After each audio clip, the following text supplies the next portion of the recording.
سائلہ کا سوال ہے کہ حالت احرام میں انجیکشن لگوا سکتے ہیں؟ جی بالکل لگوا سکتے ہیں۔ اس سے اگلا سوال ہے کہ ٹھنڈک حاصل کرنے کے لیے غسل کر سکتے ہیں؟ جی ٹھنڈک حاصل کرنے کے لیے غسل کر سکتے ہیں، میل کچیل دور کرنے کے لیے غسل نہیں کر سکتے۔ حالت احرام کی بات ہے کہ حالت احرام میں ہیں، ویسے نہانا چاہتے ہیں، گرمی ہے تو بالکل نہا سکتے ہیں۔ اگلا سوال، حالت احرام میں احتلام ہو جائے، اس سے احرام میں کوئی فرق پڑتا ہے؟ احتلام ہو جائے تو اس سے احرام میں فرق یہ ہوگا کہ احرام تبدیل کر لیا جائے، غسل کر لیا جائے، جسم پہ جہاں نجاست لگی اس کو دھو لیا جائے، اور کوئی فرق نہیں پڑے گا۔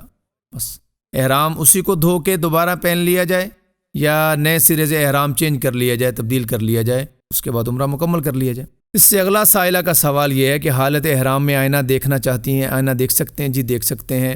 حالت احرام میں موذی جانور مار سکتے ہیں؟ سوال ہے۔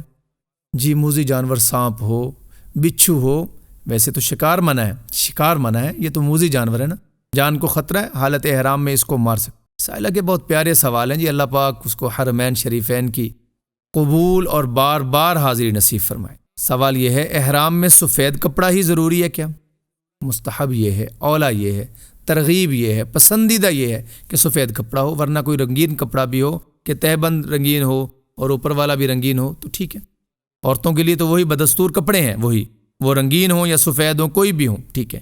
مردوں کے لیے جو چادریں باندھی جاتی ہیں ان کے لیے بہتر یہ ہے کہ وہ سفید کپڑا پہنے، لیکن اس سے ہٹ کے کپڑا پہن لیں تو بھی جائز ہے۔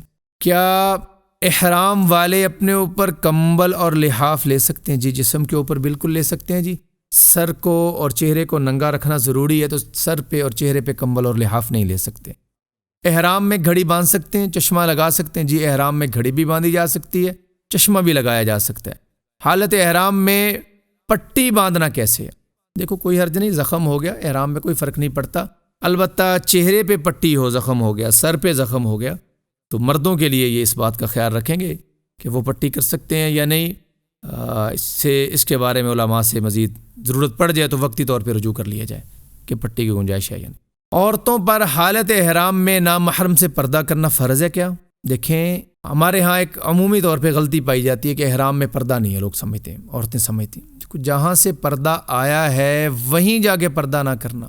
جہاں پہ نیکی کا ثواب 1,00,000 گنا ہے، گناہ بھی تو بڑھ جائے گا نا، تو پردہ اپنی جگہ پہ فرض ہے۔ عمرہ ایک عبادت ہے اور ایک نرالا انداز ہے، حج اور عمرہ، وہاں ایک دیوانہ وار پھرنا ہوتا ہے، تو وہاں اللہ کی طرف سے یہ حکم یہ ہے کہ آپ چہرے کو کپڑا بھی نہ لگنے دیں اور پردہ بھی باقی رکھیں۔ اس کے لیے ترتیب یہ بتائی جاتی ہے کہ سر پہ ایسے کیپ رکھ لی جائے اور اس کے اوپر کپڑا چھوڑ لیا جائے، بس پردہ بھی ہو جاتا ہے اور چہرے کو کپڑا بھی نہیں لگتا۔ یہ صرف جب عمرے کا احرام باندھا ہوا اس وقت ضروری ہے۔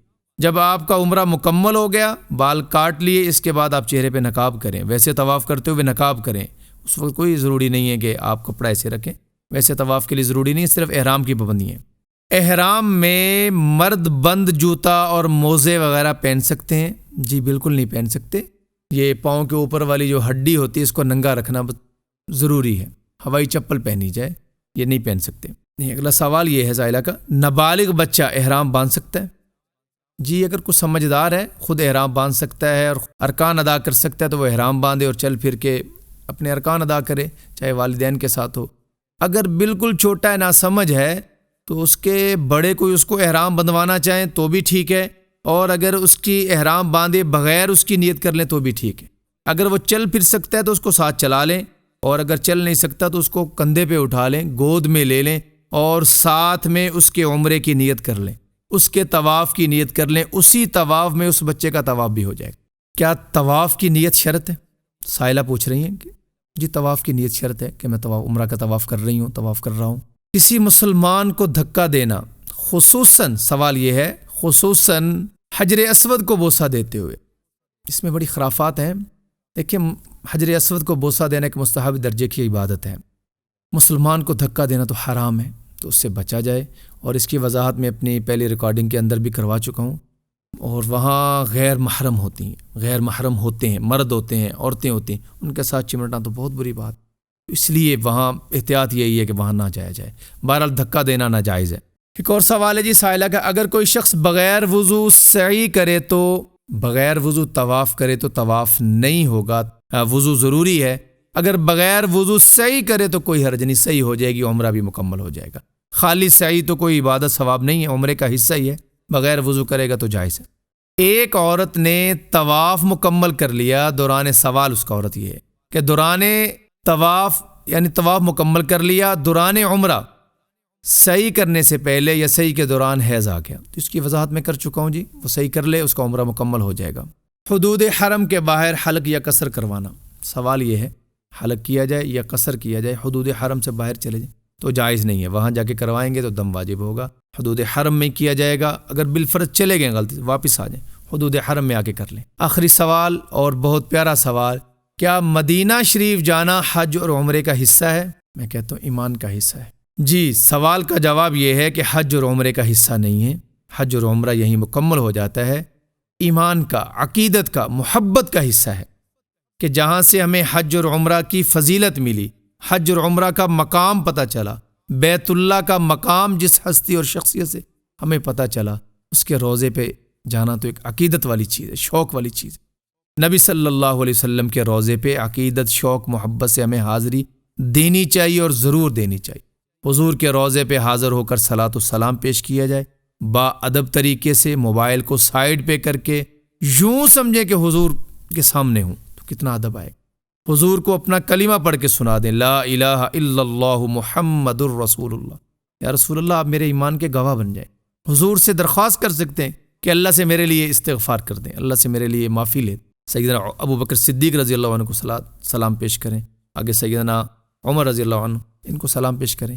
اس کے بعد جب سب سے پہلے جائیں تو مسجد نبوی میں جا کے 2 رکعت نماز نفل تحیۃ المسجد کے پڑھ لیں، بہتر یہ کہ ریاض الجنہ، اگر وہاں جانا مشکل ہو تو مسجد میں کہیں بھی پڑھ لیں، لیکن مدینہ کا وقت سارا با ادب گزرے، سارا درود پڑھنے میں گزرے، گناہ سے بچتے ہوئے، یہ سارا سفر ہی گناہوں سے پاک ہو۔ اللہ توفیق دے دیں تو ایک قرآن بیت اللہ میں اللہ پاک کو سنا لیں، ایک قرآن مسجد نبوی میں اللہ پاک کو سنا لیں۔